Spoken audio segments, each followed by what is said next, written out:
So chances are you just received your tax bill for 2018 on your home. And if not, you're about to.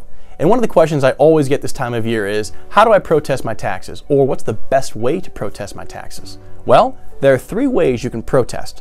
Number 1 is an informal, not in-person protest. Number 2 is an informal in-person protest. Number 3 is a formal in-person protest. The best of these, and I know because I've actually done all 3 myself for my property, is a in-person, informal protest. Reason is this. The first one is you send in a form either online or through something you fill out. That's the informal, not in-person protest. What's good about that is you usually get a response from the appraisal district pretty quickly. The bad thing is they usually don't come down as far as you want. And if you're still not happy with it, you then have to skip to a formal in-person protest, which you want to try to avoid that as much as possible. The one that usually works is the informal in-person protest. That works a lot, and I like it the best because when you go to the appraisal district, you're meeting with one person, not 5. And you're basically sitting in a cubicle at a desk, and you actually get to present the evidence that you have, whether it's comparables, photos, the whole 9 yards, to a person who's actually looking at them, paying attention, and you can talk to them in a more casual way. As far as protesting your taxes goes, that's been the best method for myself personally as well as my clients in actually getting your values lowered by the appraisal district.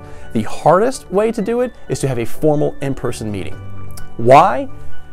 It's hard to put your thumb on it. I can tell you what they're like. Instead of one person across the desk from you, you're usually in a room with 5 people at a big panel, and there's one person in the corner who's searching MLS and for comps and stuff. And you know, I've seen people, including myself, go into the formal hearings with a litany of evidence about this thick, and it's hard to get them to come down at all.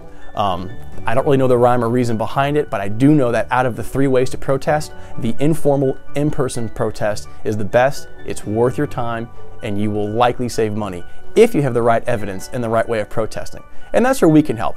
As real estate agents and brokers, we have obviously access to a lot of recent sales and comparable history and information. So one of the things we do for our clients is that we'll run comps for them complimentary, free of charge, when they want to protest their taxes, and actually help them go to those protests and actually help tell them what to do and what to say in order to get their values lowered. So if that's something you'd be interested in, please contact us anytime. Any of our agents will be happy to help you out. And again, it's just one of the great values and benefits of working with one of our agents.